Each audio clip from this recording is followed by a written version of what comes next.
Health and happiness, everyone. Welcome to the Strength and Motion Show, an online experience curated specifically for the members and fans of Strength and Motion Academy. If you haven't heard of our space before, we are a 24/7 gym in Midvale, Western Australia, and our goal is to provide a space where people can build a strong and mobile body using a functional and holistic health approach to training and life. If this is your first time listening to the show, then thank you for tuning in, and I strongly encourage you to get stuck into our first 5 episodes. These first 5 are a complete deep dive into hashtag the holistic way, which is our 4-pillar approach to achieving health and fitness mastery. As experienced health and fitness coaches, we have identified movement, nutrition, sleep, and stress as the 4 key areas to always prioritize in order to live healthy and happy. You can do so by simply scrolling to the beginning of this episode list or search the Strength and Motion Show on YouTube and Facebook, and if you want, the shorts, Instagram and TikTok too. Today we're talking fit after family. The hint is in the name. For all of you who have been spat through the world of children and their constant demands, this episode is for you. Family is an amazing thing, and for most of us, we are deeply inspired to be the best family member that we can be, especially when it comes down to being a parent. Having children triggers a huge internal shift within us to improve who we are so we can provide the best possible start to life as they can have. The downside is that once parents flip their lives around and constantly prioritize their children over everything else, the health and well-being of the parents slowly declines. Now that decline is inevitable. It is a pure result of focusing on the baby and the kids, but that decline does hit a point where it becomes more important for the parent to start prioritizing themselves again.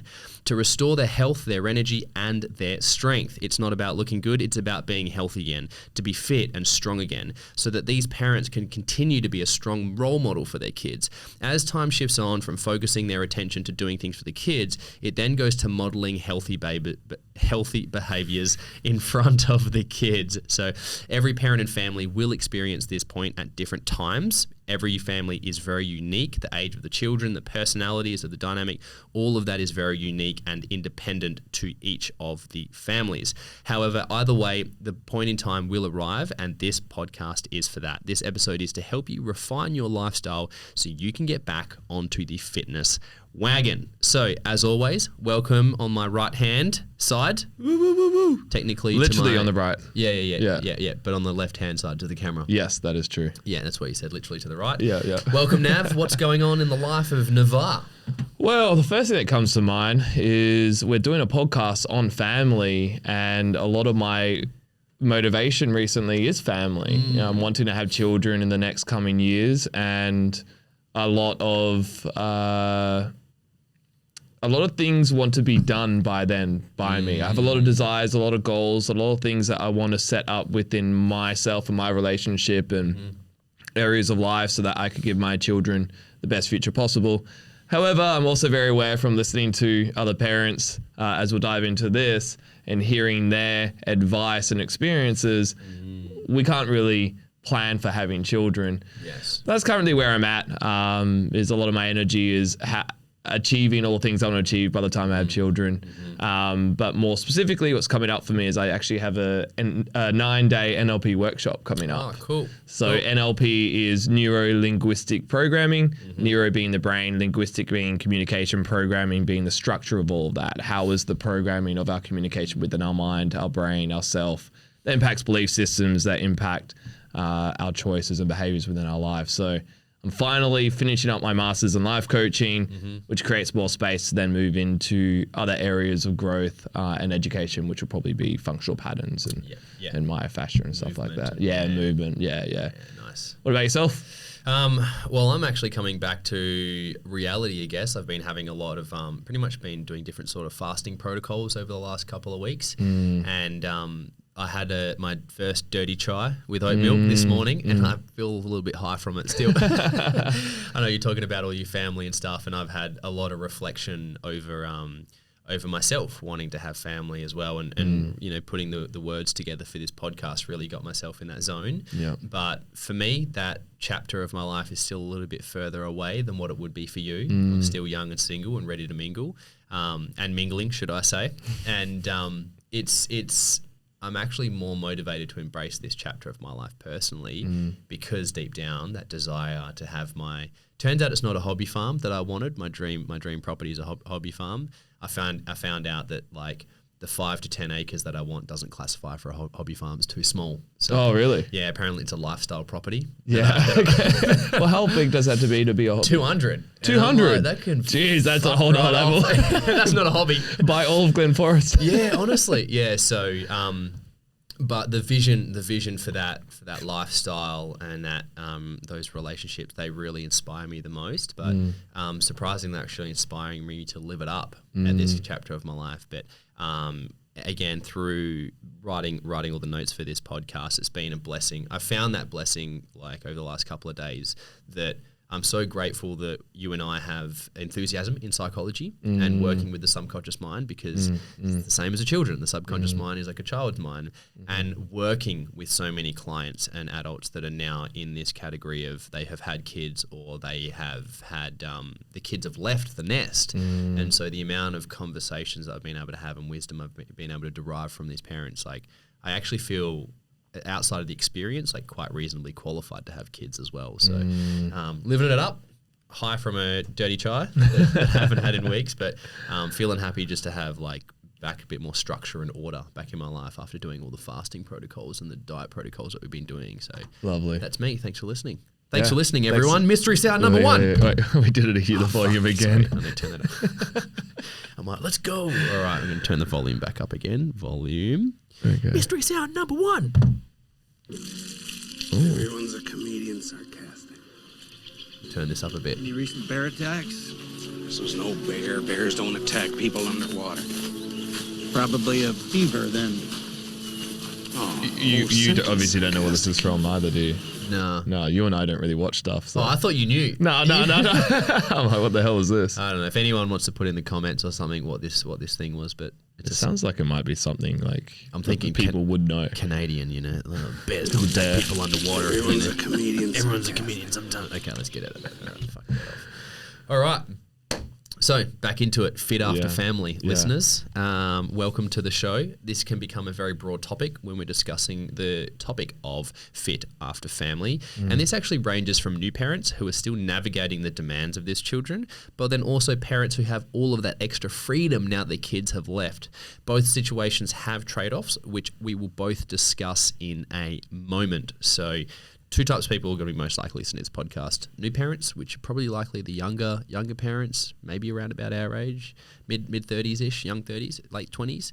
And then those people in the actual like their 40s and their 50s where their kids can actually just be left home alone and they have more time for themselves. The parents have more time for themselves. So that's what we're delving into. So Navar, talk to me about the common problems that parents face. Absolutely. Well, the first one that comes to mind is time, which isn't only just specific to parents, right? But having children has to be most likely one of the highest demands that we could ever have in our life. Yeah. The only thing that is making me question that is maybe career, because we do put a lot of time and energy into work, into career, but in most cases, children are going to take the majority of our time and energy from us.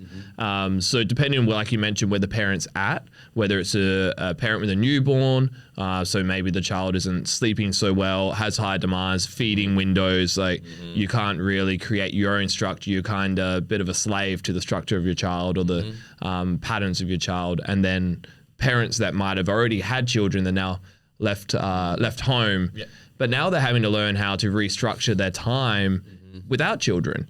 And that comes a whole nother skill. So pretty much with time, it's learning how to prioritize your time, prioritize what's important to you first. So what are you going to prioritize your time for and upon? Because a lot of people don't even question what is it specifically they want to spend their time on.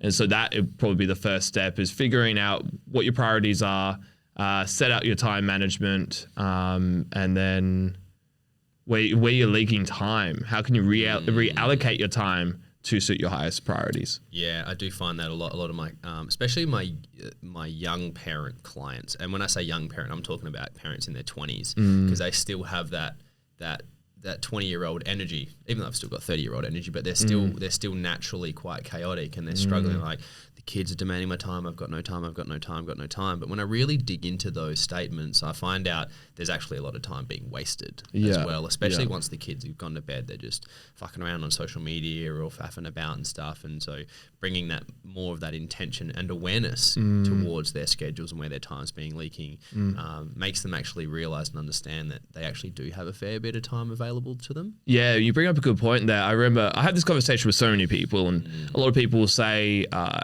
and I understand I don't have children yet, and I have an expectation how I'm going to handle the stress and pressures of being a father. But when I communicate with parents that tell me they don't have time, I then also question how was their skill or time management prior to having children. Yeah. Because it could be easy for us to make excuses. I'm not saying this is the case for everyone, and completely having empathy as much as I can for parents as someone doesn't have children. Yeah. I'm sure I'm probably going to use this all the time just to make sure we don't push any buttons. But the reality is time management is a skill.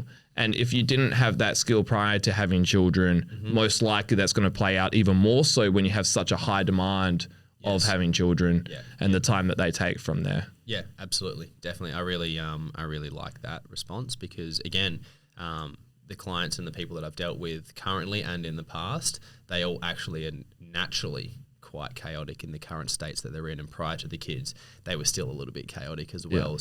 It does take a decent level of maturity and self-awareness to be able to again prioritize.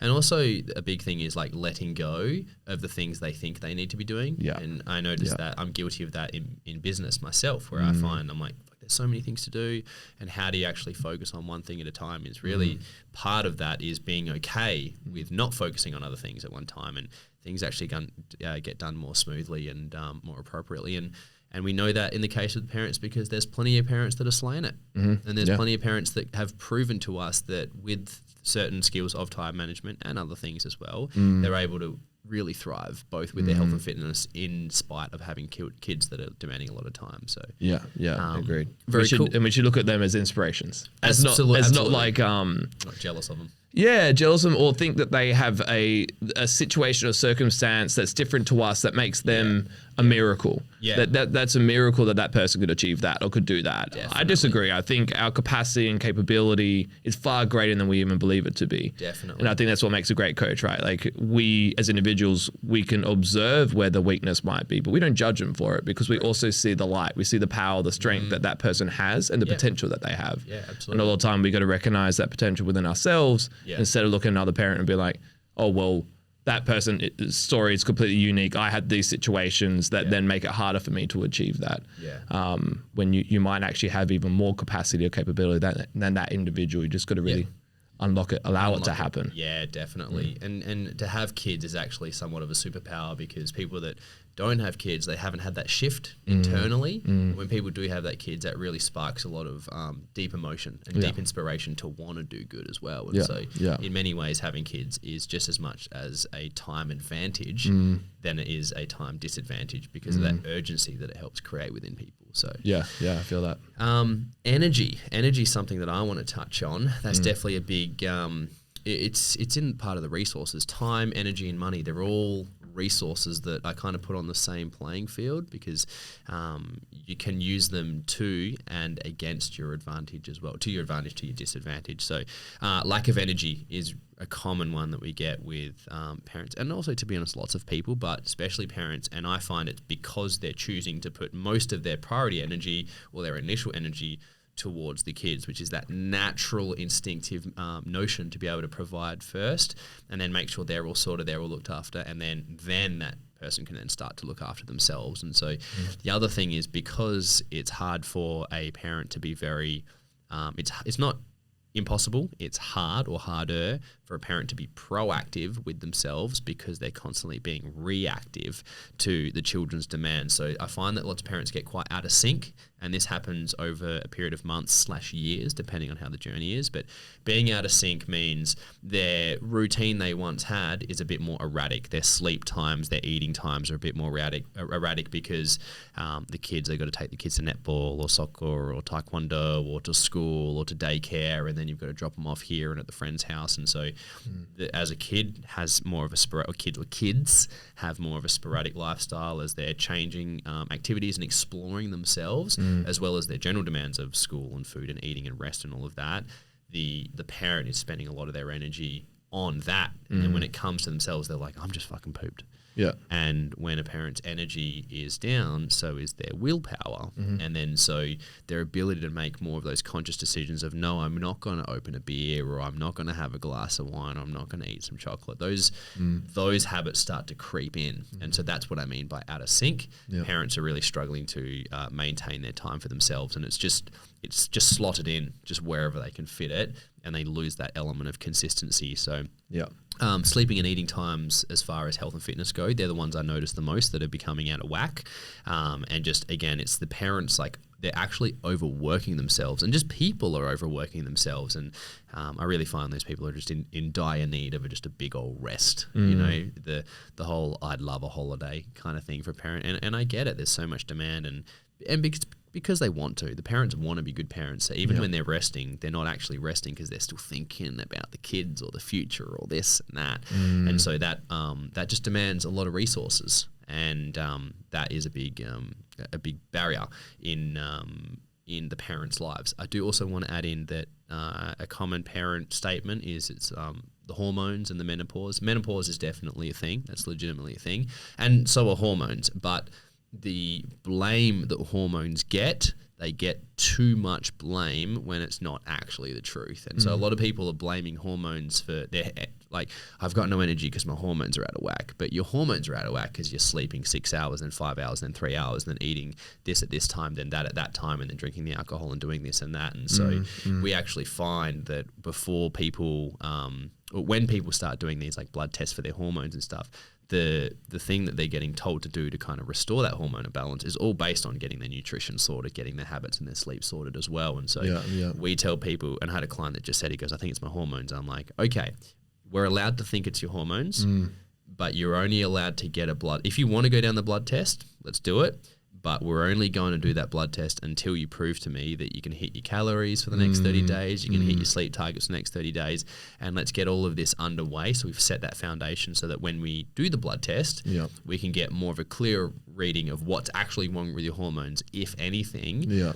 And then when the therapist or the doctor or whatever gives you their advice on what to do related to these hormones, then it's only specific to the hormonal imbalance, not just the lifestyle factors that have already been out. And so instead of trying like band-aid it with chemicals or some sort of medication, actually get into the deep foundations that do have a greater response in our whole entire being than what something like medication would. Not saying that we're against medication. No, not at all. But these preventative measures of healthy lifestyle are by far the greatest foundations and things you could do for yourself over anything else. And that's all we're trying to preach. Definitely, We're very pro-hierarchy. Do the right thing at the right time before jumping to the drugs, the pills, the medications.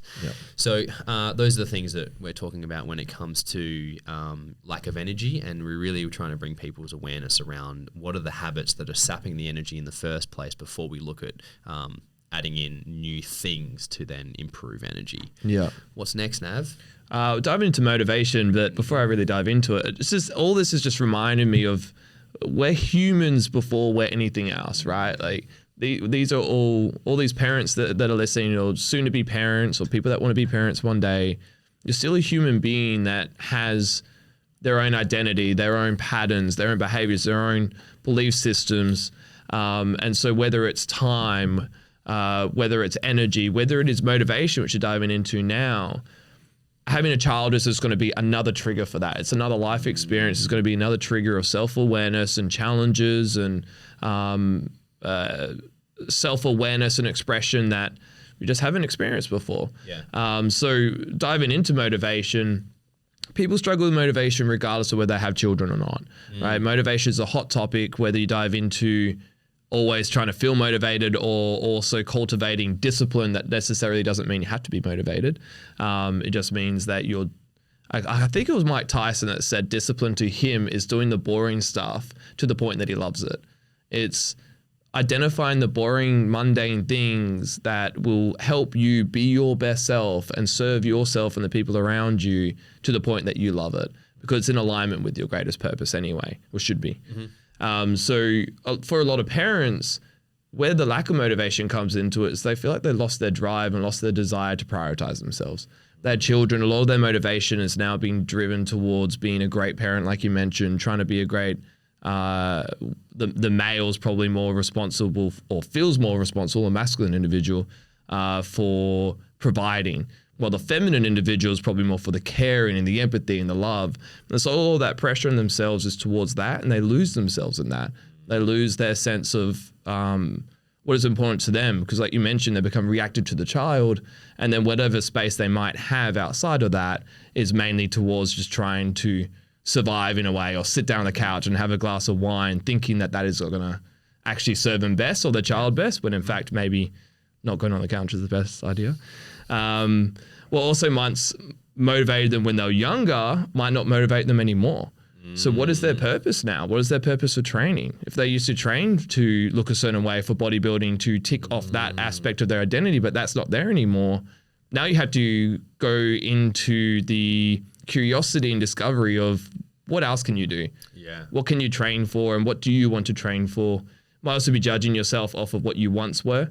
And so that's going to lack courage and confidence, because maybe you were very fit and healthy and strong before having children, and maybe not that anymore. So that might also bring like a fear of going into a space and scared to test your fitness again, because maybe it's going to be hard to breathe and you're going to be in pain. It's going to be uncomfortable. So yeah, a lot of that can play out. Can't teach an old dog new tricks. All sorts of things happen and impact motivation. That the part about not like thinking they'll never be as good as they were meant to be, that jumps out for me a lot as well. And it's, again, super common. A lot of people say it, but one of my common responses to that statement, because that's a common statement that I receive as well, is like, I used to be really fit, or even from a disheartened place is like, I'll never be as fit as I used to be. And one of the things I communicate back is like, you're not meant to be as fit as you used to be, because that person was young and dumb, and you're not young and dumb anymore. And that person back then also doesn't have the kids, or didn't have the kids. They had that time to do that. And so when people are able to then realize that that space served its time, and that sets them up for who they are now, and seeing like I guess a sense of gratitude, gratitude, the attitude towards that experience. I love that.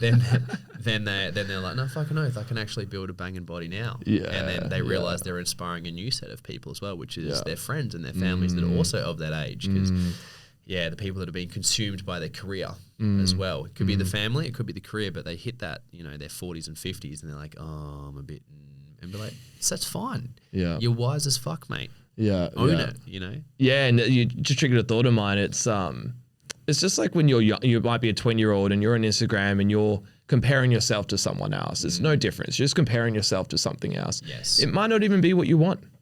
And that's when I'm sure you had the same experience, where we would have clients and they'll come to us saying, I could never be as fit as I used to be. But when you even ask them, you go, well, do you want to? Do you even want to be? Do you even want to look that way or feel that way? And they're like, no. And I'm like, well, what are we doing here? Like, obviously it's a pattern, it's a thought process, it's a belief system. But the point of our role is to help people break that down and be like, well, that's just something that's not even useful. It's not even what you want. So now you're just spinning your wheels thinking about comparing yourself to a previous self that you don't even want to be anymore. That's just a waste of time. Let's move on. Let's start to find something more resourceful. I like that. Actually, do you have anything to say on motivation before I jump I'm into good the next with that. That I'll segue with an example. I met a lady. She's I think she'll be in her 40s, or maybe she'll be in her 40s now. And I met her. She was on the meditation retreat that I was on a couple of weeks ago, and she was like, "Josh, what do you do?" And I was like, "I own a gym." And then she was like, oh, I used to, or actually she was with a friend. She was like, she used to be a fucking jacked bodybuilder. And I was like, go on, bring up the photos.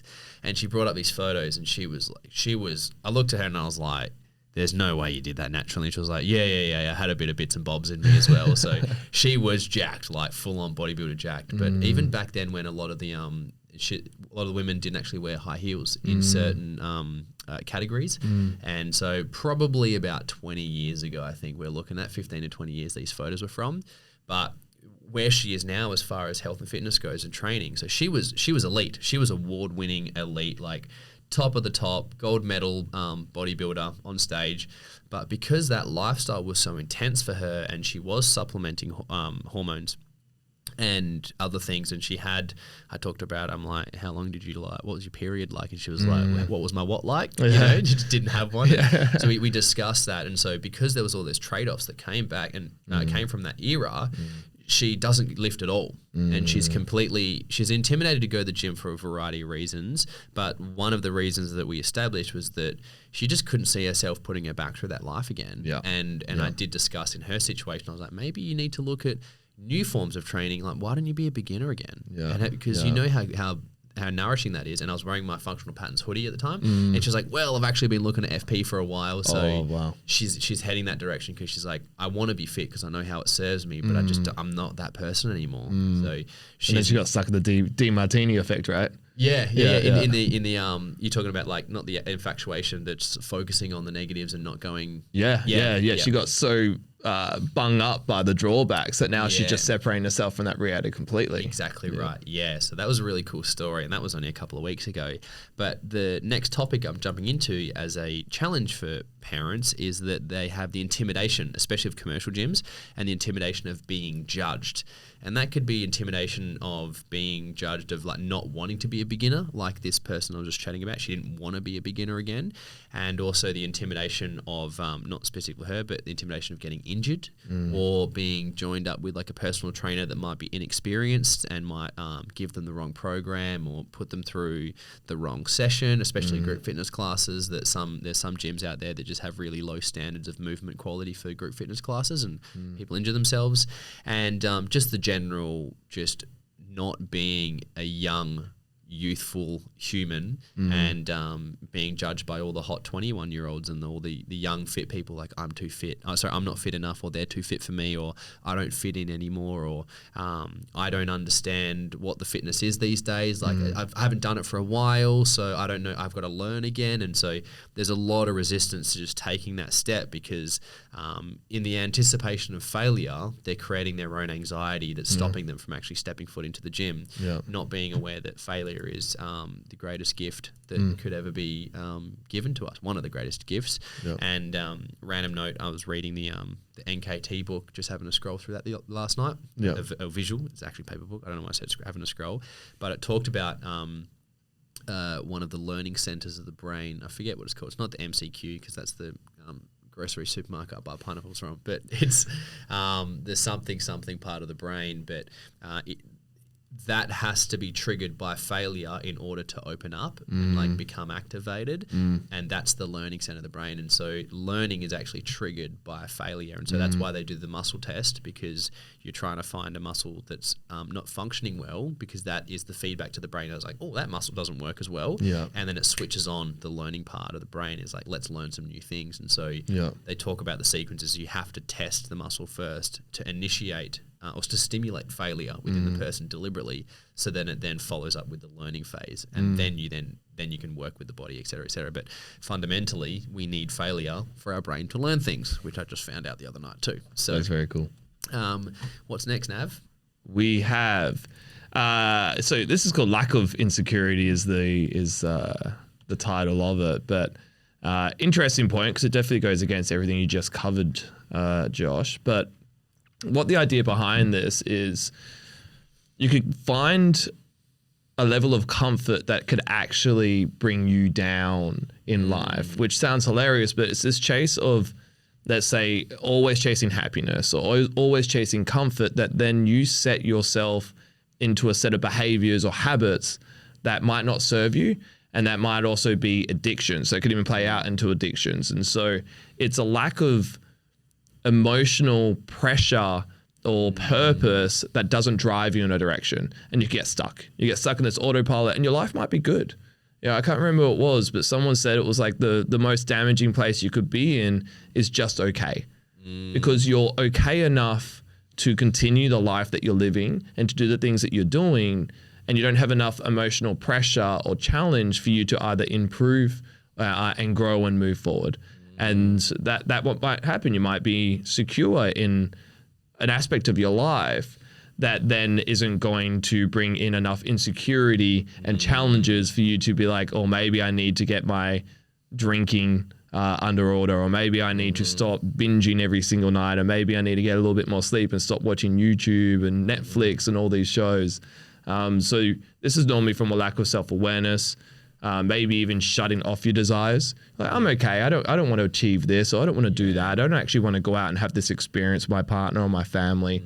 And that might be hurting the people around you as well. And that's just falling into it, choosing easy and a comfortable life over believing that is the way to happiness when it could be a trap. The belief that laying on the couch, so this is the example I use, it's like the belief of laying on the couch every night is going to bring you energy. You're so tired that I need to relax, so I'm going to go lay on the couch. When in fact that sedentary behavior and not actually stimulating your body and your energy and your oxygen is in fact what's making you tired. It's reinforcing that. Exactly. But it's that trap. It's that trap of comfort. The comfort trap. Oh, our camera's dropped out. All right, we're gonna go. We're gonna pause. Because that time went really, really quick. So let's go mystery sound number 2. Good evening, everybody.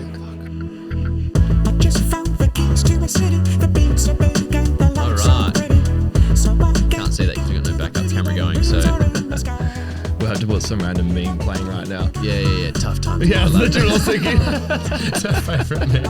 All right, be right back.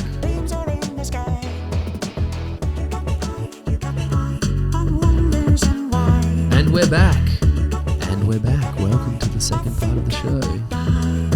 Woo. Yeah. I don't mind it all. It is a 3-minute track. So we'll have this just kind of floating in the background. It's not really the strength and motion show, but it's definitely a bit of like the intermission strength and motion show vibe. I like it. It's a bit groovy, bit funky, just like SMA, just like we all are. Not everyone, but most of us. So that's mystery sound number 2. Woo. Okay, there we go then. So back into, we were actually talking about the lack of insecurity, and I actually have a, it's probably not the most accurate example, but I've got a client at the moment who, he is a PT client. I've had him for years now, and he is a business owner.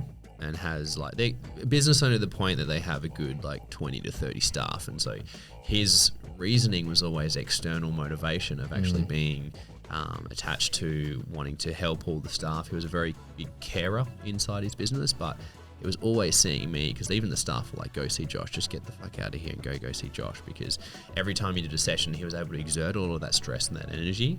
But then since he's been retired now, he's still in his early 50s, but he's retired and he has sold his portion of the business off, so he's got a bunch of cash rolling in now as well, so there's no more financial pressure, there's no more stress from the business, and he started coming in calm. But then the chaos resumed because he was like lacking that sense of direction as well. So it's not so much the lack of insecurity, but it still is an example of someone not really fully finding their internal drive towards things, and that key or that core direction that they really needed to go. And the chaos he hasn't really been able to escape. And I've experienced that with my dad, actually, who once he retired, his mental health took and is taking a decline because he's gone from, working like copious amounts of hours in his job and his career. And then as a result of that, he's still so used to being a problem solver. He was my dad was a manager of a mining company, and he was on all the time. And since he's stopped doing that, he's started to not really know what to do with himself and not really know what to do with his time. And he's just kind of like, oh, what's the point? So he's also lacking a fair bit of motivation as well. It's like, what do I even do? What's the bother? Like, why am I here? Kind of thing.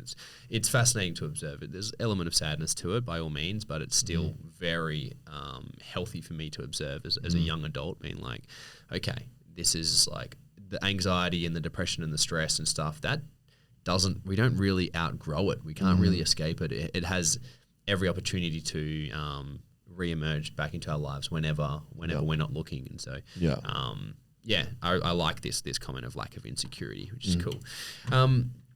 The next thing that's a big barrier for people is being past their peak. So we have really covered on this, but I just wanted to emphasize this point of, if you imagine that bell curve of life goes, if you think about, one's from left to right, the axis is time, and up and down is your health, your energy, vitality. And so as you are in your youth and getting older and maturing into your 20s and your 30s, you're really hitting that upward trajectory, and life's going really good. And then you have your peak. Your peak which is the top of the bell curve, which is usually in 30s and 40s. That tend to be the case where people start to peak, and then they're on that decline. They're over that edge, and they're starting to roll into their 50s and their 60s and 70s, and our energy starts to dissipate, and our injuries and the niggles start to emerge, and we get more tired, and we realize that half our friends, we hate them and don't want to see them anymore as well.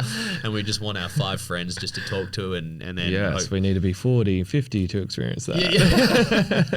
Yeah, we love all of our friends, guys, don't we? Yeah. So, but what happens when people start to, I notice when people start to tip over that peak, that bell curve, their attitude often takes a really big shift, and I'm past my prime, and I can't do, I'm not what I used to be, and they'll be like, you'll know when you're my age, and you're so positive, Josh, and blah blah blah blah. And I thought maybe I was young and ambitious and overly naive, but from communicating to other people that are successful and have figured a lot of things out internally with them as well, they are on their 50s and on their 60s, and they say to me, and these are, for example, people like my business mentors and my psychologists, they're like, life just keeps getting better and better and better. Yeah. And it really is that how people frame aging to themselves, and how they frame death to themselves as well, and how they choose to view life, and what lens of perspective they choose to have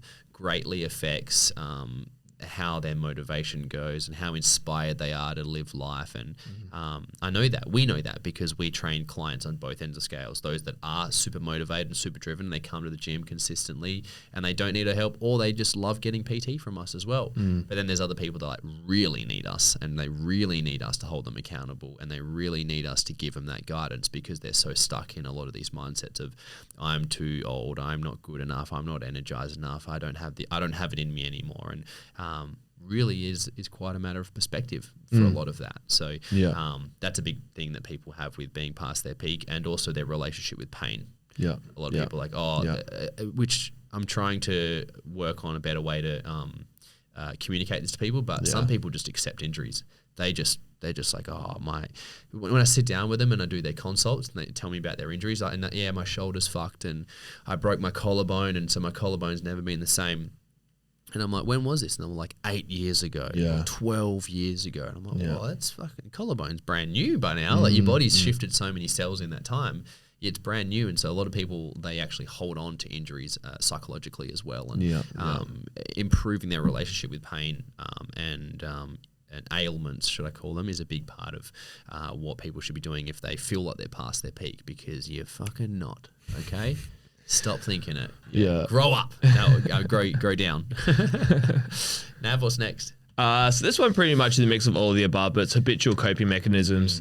So habits are formed by poor time management, prioritization, motivation, purpose, energy, emotional drive, belief systems. So everything we just covered.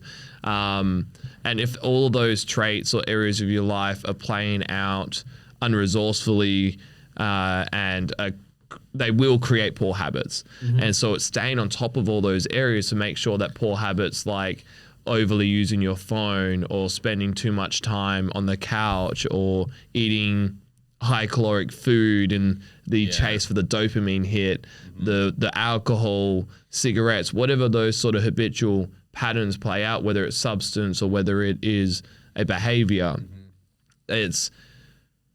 you might have created coping mechanisms because of your stress of having children.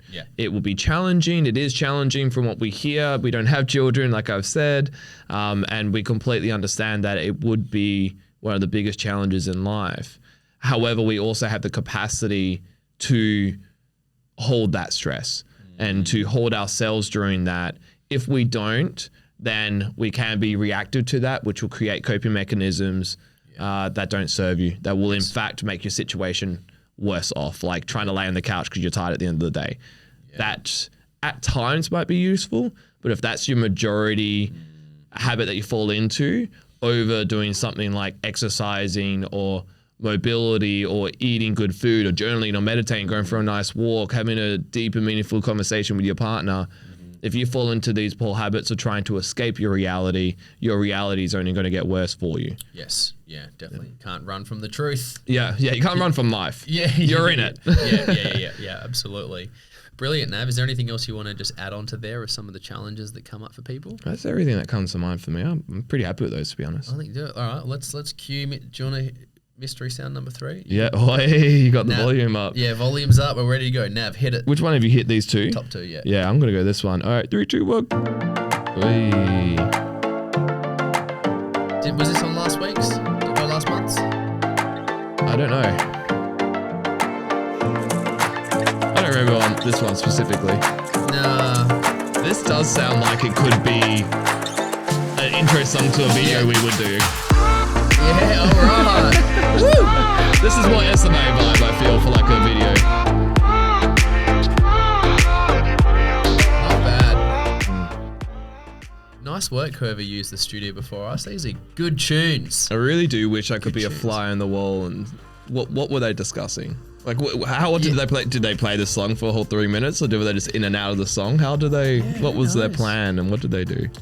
Yeah, I know. I like it. It's So great set of intrigued. questions. You know, like they could be talking about anything. Yeah. Absolutely anything. So, yeah. I'm trying to think, but let's get back. Let's get back into our discussion. Yeah. Back to the show, everybody. So we've just listed off a handful of things, which, as I'll recap, really big barriers that stand in front of people wanting to get their fitness journey kickstarted. Time, energy. Sorry. I have to say it now, but I must have Freudian slipped, but I was about to say motivation, but my brain said masturbation, so that's why I had to freeze, and I was like, I caught myself. So We know Josh's motivation. you know my motivation. So time, energy, masturbation. We've got intimidation of commercial gyms and being judged, lack of insecurity and people seeing themselves as past their peak, and habitual coping mechanisms. So what we're going to do is we're going to run back through that list of things, but we're going to now talk about those things and what would be our recommendations and our advice for people that are challenged by these particular hurdles. And we'll be using examples of what we've been using with our current set of clients, because all of these are in this script because we've specifically worked with them and we have legitimate clients, especially as of the last 12 months, as our gym's been popping off the 6-week challenge, or 6-week challenge, like 6 months old now, eh? 6-week challenge. How long It's we've only been- like 2 months, hey? Oh, really? Yeah. We just got into it so well. Yeah, it feels like a while. We just had a 6-week challenge is going good for all of you. So if you haven't done the 6-week challenge and you're actually down the road and nearby SMA, come do the 6-week challenge. It's popping off. But the actual the most common, client type that's coming through the 6-week challenge is actually people that are fit after family, trying to reprioritize themselves, which is why I was so cluey on these as 2 young, half single. I'm single. Yeah. 2 mostly single. I don't know. Anyway, you get the gist. So, all right, Nav, hit me off with some solutions relative to time and time management, relationship with time. Go for it. Perfect. Well, firstly, solutions is my favorite word ever. I love the word solutions. So this is exciting to me. So time. Firstly, all right, so time management comes into play when we want to prioritize the things that are most important to us. Yes. And so this is human nature. It's important regardless for us to identify what our purpose is or what has most meaning to us, which is our highest priority, and then setting time upon that. Having children, like we mentioned, is going to be one of the biggest challenges of doing that, but still that just calls for more strength and courage to make decisions and choices throughout the day, every single day, to choose yourself and resourceful habits and behaviors that serve not only you but your children. Yes. Because you might be thinking that laying on the couch and drinking alcohol at the end of the day is allowing you to relax so you could come meet your children in a better state. But in reality, it might be teaching them bad patterns, and then you might not actually be better off. So the first one is really having the strength and courage to prioritize what's important to you. The time management is hugely dependent on where the person's focus and values lie. So really want to gain self-awareness of what's important to you, and then start setting a plan to direct your focus and time towards that. Auditing your time, to be honest, about where it goes as well. So spend time questioning, how does your day look? If you had 24 hours within a day, 168 hours in a week, how do those hours play out for you? And just audit it with no judgment, just observation, and you might actually come to light upon where you're spending time where you don't want to be spending time, and you might come aware of the amount of time you have spare. Well, you might think you don't have much time, but in reality, you have more time than you thought.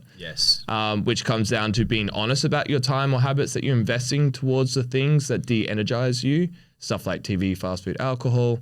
Have clear communication to people in your close life who may impact your fitness journey. So be honest with the people around you, what you're struggling with and where you want to go, the habits that you want to be following, how you want to be spending your time, and help them hold you accountable and hold them accountable. You both win-win situation. You now have someone within your life that's close to you that inspires you and pushes you to be better. And you do the same for them. And then you're making them live a better life and be a better person. And they're extremely grateful for you, and you're grateful for them. And now you have a happy relationship. I guess people want that. Who would have known? Find small gyms that are family friendly. We could bring kids if they needed supervision as well. So SMA. So dogs and children are allowed at SMA. Birds are allowed in the gym as well. We haven't had any of them in a while. Haven't had a bird in a while. Mix up gym sessions and home sessions if you need to.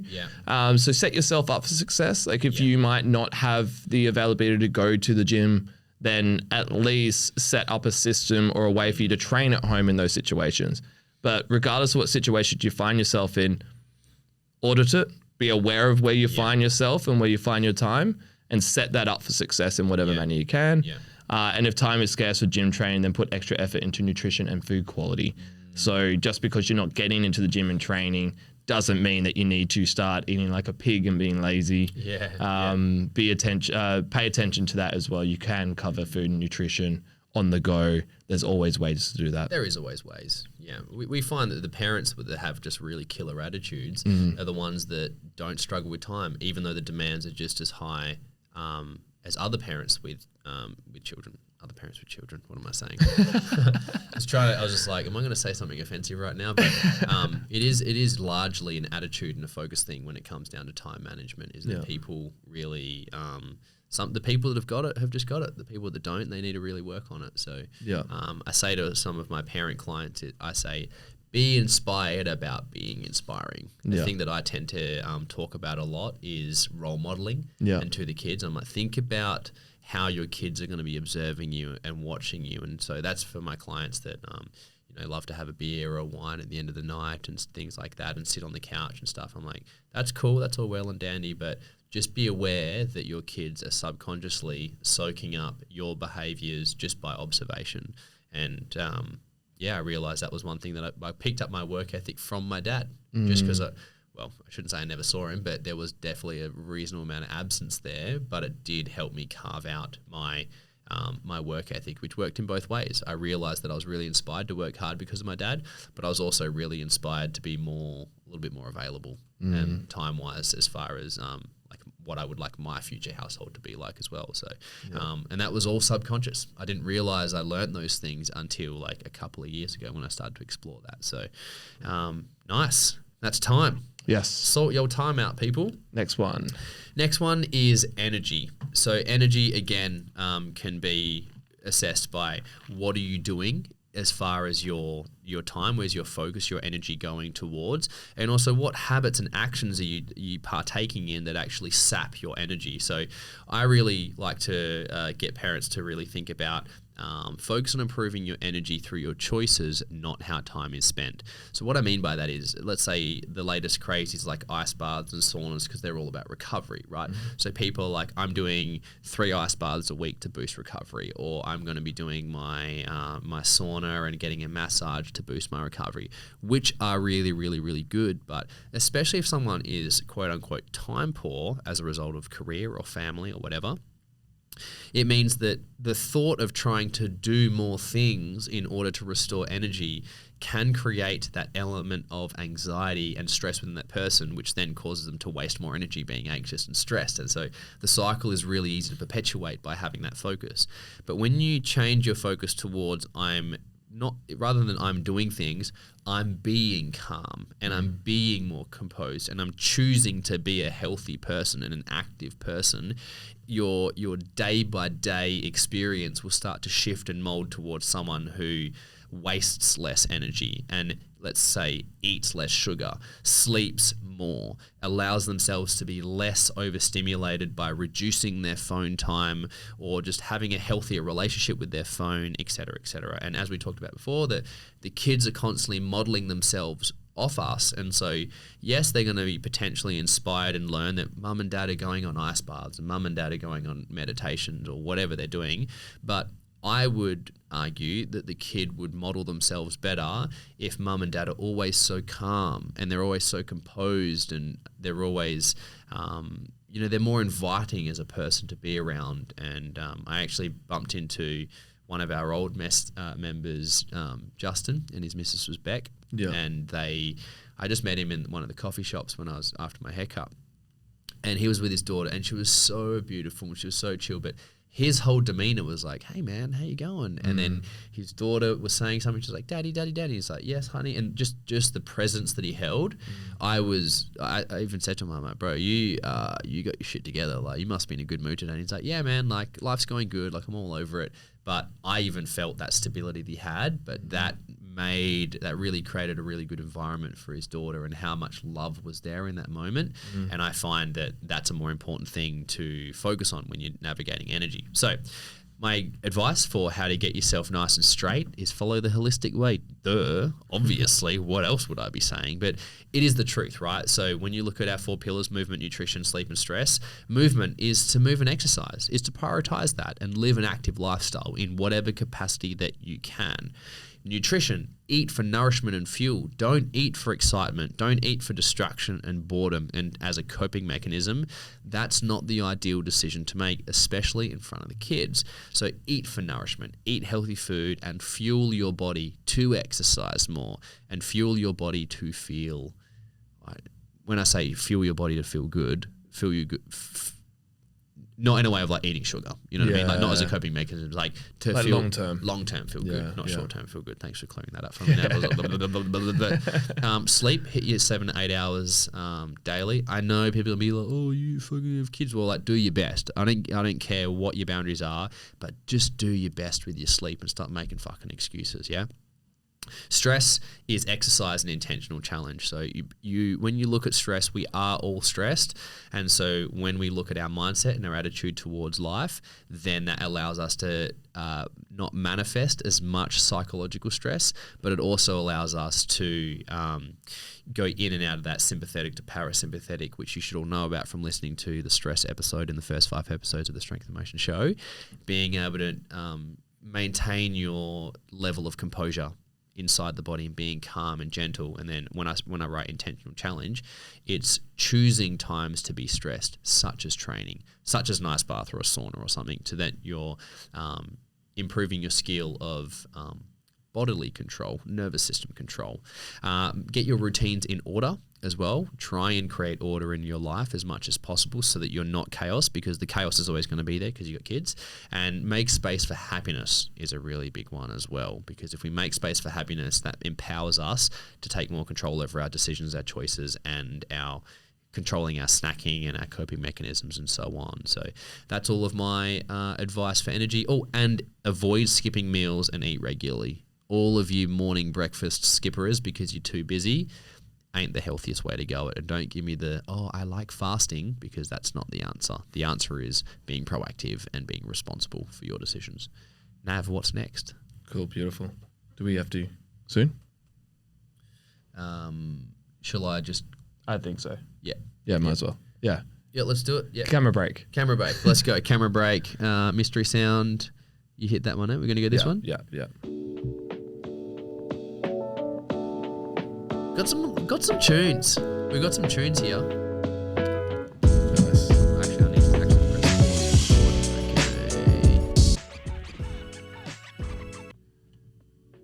Okay. Woo! And we're back. Camera reset is done. Home straight. Let's do it, Nav. Motivate us. Motivate me. Yes, motivation solutions. So my advice here is focus on finding internal motivation, not external. What is your deep purpose? What is your fire? What lights you up? Yes. It's completely specific to you. We can't tell you what lights you up. We can't tell you what your fire is. We can't tell you what excites you or what your curiosity is interested within, but find it. Yeah. Find it and find purpose. Find your end game within life. What excites you? How do you want to feel and look? Is this even realistic for you? Create a plan and set some goals and write your own story and then act upon it. I like to look at my own life as my own movie, my own story.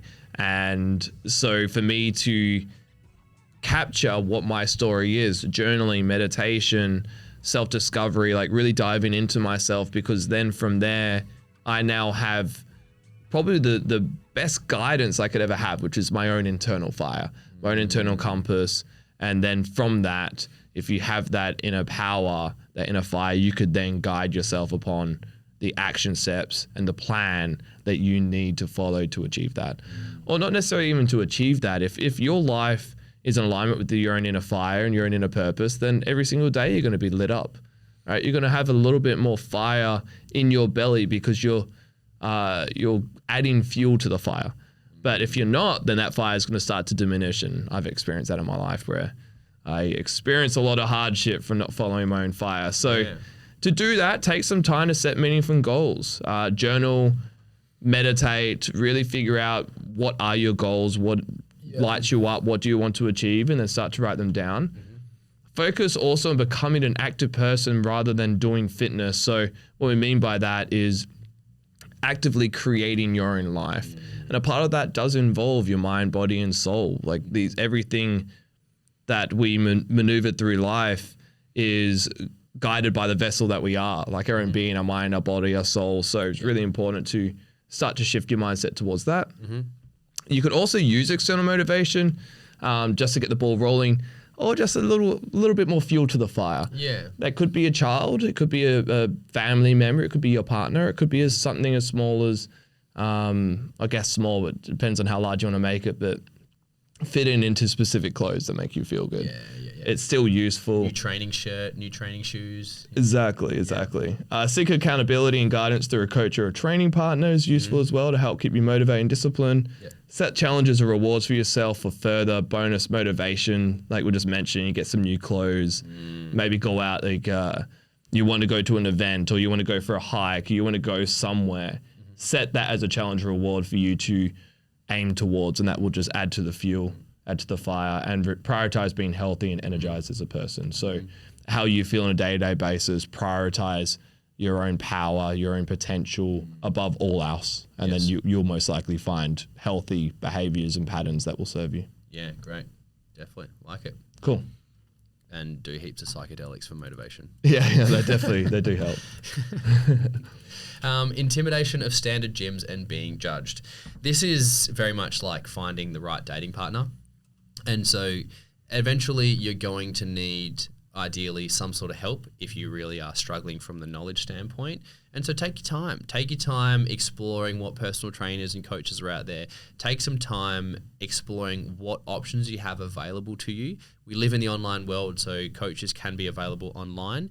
I definitely prefer to encourage, especially people of this demographic, to actually see people one-on-one if they are willing to get a coach. Because when you're with a coach or a training partner, for that matter, it allows you to really fully feel that element of safety when entering a new gym environment. But when I say take your time, be okay with saying no to certain coaches and just chatting with them and trying out different gyms, go for different gym tours and really find out for yourself what the difference is between all the gyms, because from the outside they all look very similar, but from the inside they all feel very, very different. And so I encourage you to take that time to explore and find the right gym. And if the time or cash flow is available to you, invest into the right coach. And again, take your time with that. And you'll know deep inside who the right person is for you. So that's probably the main one for getting over the intimidation of being judged in the gym. And the other thing is practice movement patterns at home. So as you start to get yourself familiar with movement, and you might feel like you might look a bit funny in the gym doing an exercise, give yourself the time to practice those movements when you're at home to then build stability, and you're actually more and so proving your relationship with yourself and your body and your body's self-awareness, which means you'll be more ready to get into the gym. And as you improve your body self-awareness, you're going to be more aware of like things like anxiety that are creeping up, and you'll be able to down-regulate yourself by just sending out for that moment. So the self-awareness goes both ways. And the thing that I've written here is practice the art of not giving a fuck. This is a legitimate skill that hopefully more of you listeners have actually started practicing this subconsciously throughout life anyway. But the art of not giving a fuck is a really great skill, and it comes in as a very handy tool when you're navigating the gym environment that is full of younger people like I was going to say like myself, but not me, but like I used to be, and the younger people that are really still there in that competition phase and wanting status and wanting to prove themselves as well, as we all once did also, and just giving yourself that time to just not bothered by it and be like, yeah, it is what it is. I'm just here to be healthy and enjoy myself and move my body and being okay with that as well. So that's my advice for intimidation of being judged in the new gyms, standard gyms. Beautiful. Next one, lack of insecurity. So this falls into the umbrella of a motivation slightly, but more so using the messages of pain and discomfort as teachers of what is important to you. Yeah. Well, all the time the answers are in front of us. We know what we need to move into. There's a messenger within us, pain and discomfort, insecurity, and so we might actually be suppressing that. And so spend some time diving into your shadow, or the parts of yourself that normally brings up pain, that are scary to you, and test your courage. Yes. Like really, really question yourself and go, okay, well, what am I scared to do? Where am I uncomfortable? What are the things I'm fearful of not only failing in, but also succeeding in? And a lot of the time, those messages might actually be the direct path that you need to take. And so really dive into yourself and find your insecurities, identify whether they're insecurities that even need to be dived into. You don't always need to dive into everything, but spend the time figuring that out. And then if it is true to you that you want to test your courage and move into that space, you will come out more confident, more self-assured and healthy if your intention is to do so. Yeah, very good. Very good. I like that. And it really is about finding that deeper reason, finding those, igniting that fire for that. Second half of the bell curve, or people feeling like they're past their peak. Really, this one is just purely a mindset thing. You can't change where you are. You can change the trajectory, obviously, by getting healthier, but you're on the path you're on, and that's just life. Like, that is existence. That bell curve is a natural part of life. And like I mentioned before, it's the people that have that really strong and positive attitude towards the life, and they've really embraced the fact that they're getting older, and they're really appreciating the fact that they're getting older, and they're allowing themselves to see the benefits, the fact that they have that wisdom, they have that stronger sense of self, and that allows them to make more refined decisions. That allows them to really embrace that time and enjoy it and really experience the moment. But as my psychologist once said, he goes, depression is fixation on the past and anxiety is fixation on the future. And so the way to be is focusing on the point in time now, and that is your experience. And experiencing experience as experience should be experienced. And that is a really summary of how people should tackle that mood shift of feeling like they're past their peak, and just use your common sense and train accordingly, and allow yourself to not push yourself too hard, so that if you are fearing of injury or being challenged in that way, then just go gentle and work your way up and be consistent and make that time for yourself. So it's really, really an attitude thing. Gratitude is the attitude. And lastly is the coping mechanisms, the habits that you create off of all the collective everything that we just discussed, like your internal motivation, your insecurities, your time, your energy, the way you perceive it all. And we're going to use the word addiction for this topic, and that addiction could be whether it's substance or behavioral. And that is a pattern that you continue to repeat regardless of your awareness of its damaging effect on your well-being. You know you don't want to be doing this habit anymore. It keeps showing up, but yet you're still doing it. You might even be in the action of doing it, thinking about how you don't want to be doing it, but you can't hold yourself to that truth. You can't hold yourself to that behavior of the polarizing behavior of not doing that, right? So if you ever find yourself hooked on something like that, then just commit yourself to a small, easy 30-day challenge of going completely sober or abstaining from that behavior. Just allow time for the brain to adapt without it. You can shift your focus and identity towards either being an active person, so someone who exercises or eats healthy, which will then set the mindset of allowing your brain subconsciously to make better decisions consistently. And shift your focus towards being the person that you'll be once the substance behavior is shift, and choosing an identity or behavior that's polarizing to the unresourceful pattern. And so if your pattern is to lay on the couch and do nothing and you don't want to do that anymore, then set a pattern of going to the gym or going for a walk or doing something that makes you get off the couch, and that will help you force out of that behavior. Set strict boundaries and time around your vices as well. So if it's something like alcohol or sugar, just don't have it in your vicinity, or make it extremely hard for you to get. If you have children and they might like snacks and you find yourself in your children's snack all the time, which is common for parents, then make it really hard for yourself to do so. Or even if you're game enough, allow your children to also hold you accountable. If you eat your children's food, like you owe them something. Just because you're the parent doesn't mean that you also aren't responsible and have your own own challenges or disciplines you need to be responsible for. Channel that extra energy and focus towards being active and exercise, and aim to live a life that is so good you don't need or want to use your coping mechanisms all the time. These coping mechanisms are playing out because you're unhappy in some regard, or you're suppressing a part of yourself that isn't being fulfilled. So find a way to fulfill yourself that you don't fall into those coping mechanisms. Absolutely. Yeah. Live that dream life, y'all. Your life, your responsibility. Beautiful. It's mystery item time. All of a sudden, mystery item time. Mystery item time. Oh yeah. Nav, would you like to introduce us to your mystery item, please? Yeah. He's looking for it. He's lost it. I found it. You saw it, didn't you? Before? I did. I saw it. I didn't know which one it was though. Yeah, fair. My mystery item is the adrenal switch. Yeah, boy. It's not necessarily specifically whether it is this product by Switch Nutrition, but a magnesium, zinc, or adaptogen sort of supplement, which allows you to relax your mind, your brain, and your body. The highest efficiency we have, which I think we talked about in nutrition as well, is magnesium and zinc. It's just we don't have a high variety of food that provides us with enough magnesium and zinc, and also our soil's so bad that we don't get enough of it. And these are really essential for relaxing our brain, for the healing process of our brain and our muscles and nervous system in general. But that's not the only reason why I brought this. Also, as busy parents, as we're talking about, setting habits for yourself can be challenging. I think even just the placebo of drinking this before bed, and as you pour it into a cup and you stir it in, you put the water in and you're about to drink this drink, set the intention of a good sleep.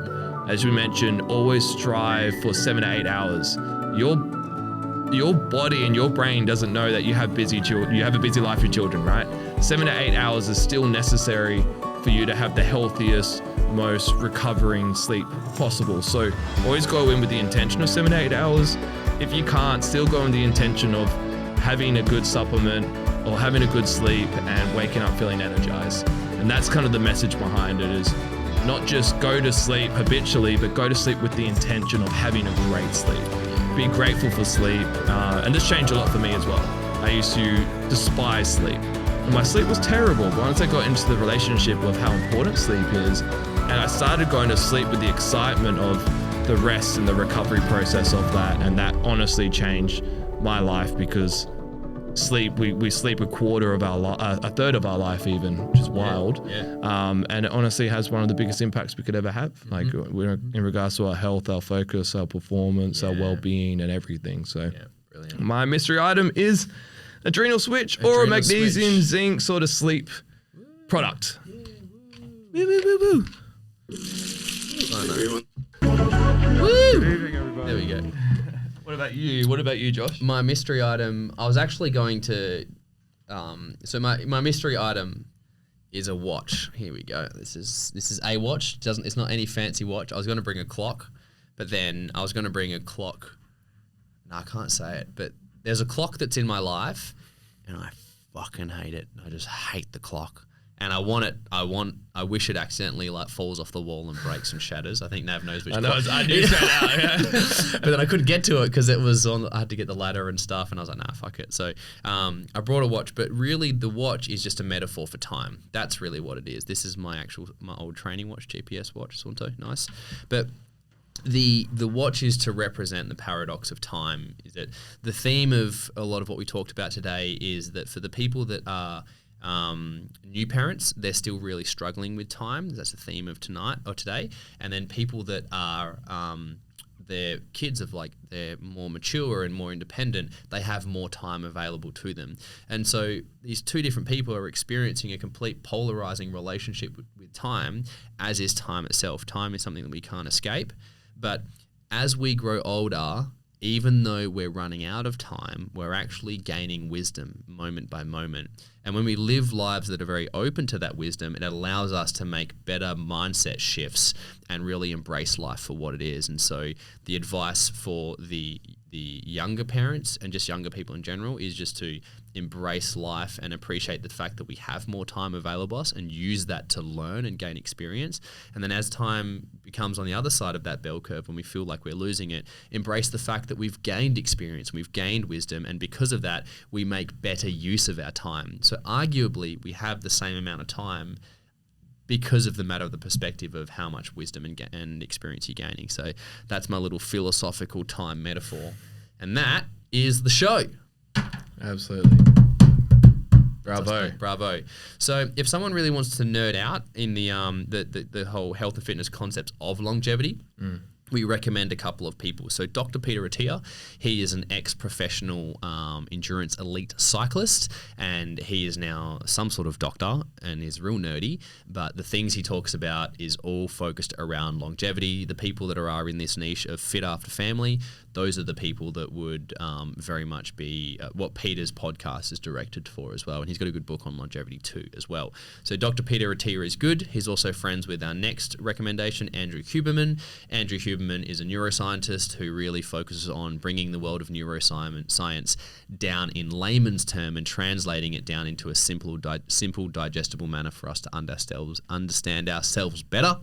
So Andrew Huberman's good. And he's also friends with Lex Fridman, which is the next guy who is less around the health and fitness scene, but he's also just a really big thinker and not his main theme of the guest. He does a lot of intelligence and artificial intelligence and technology that he talks about, but he often brings a lot of interesting people on his podcast and his show that also give really good perspective on how we can live better lives as well. So that's really valuable. Ben Greenfield is an American ex-personal trainer. Now he's the guy that CEOs pay to fly him from across America to their house, and he goes in there and buys a new bed for him and turns the house around, puts a sauna in him, gives them the supplements, gives their personal trainer the program. He gives the nutritionist the plan for the CEO. Like, that's that guy. And he has a lot of impact on biohacking and longevity and health as well. And then Matt Walker's our last guy. Matt Walker has a really good TED Talk on sleep and really framed around longevity and getting the most out of your life and how you can really improve your sleep as well without losing time. So those are the people, Dr. Peter Attia, Andrew Huberman, Lex Fridman, Ben Greenfield, and Matt Walker are our recommended resources. Beautiful. Do you want to sign us off with the mystery sound? Yeah, I'm going to go this one, and it's going to be epic. Epic. It's a long one again. Yeah. Goodbye. See We're not waiting all 2 minutes. Yeah, we're not doing this. See everybody. Have a good one. Health and happiness. Bye.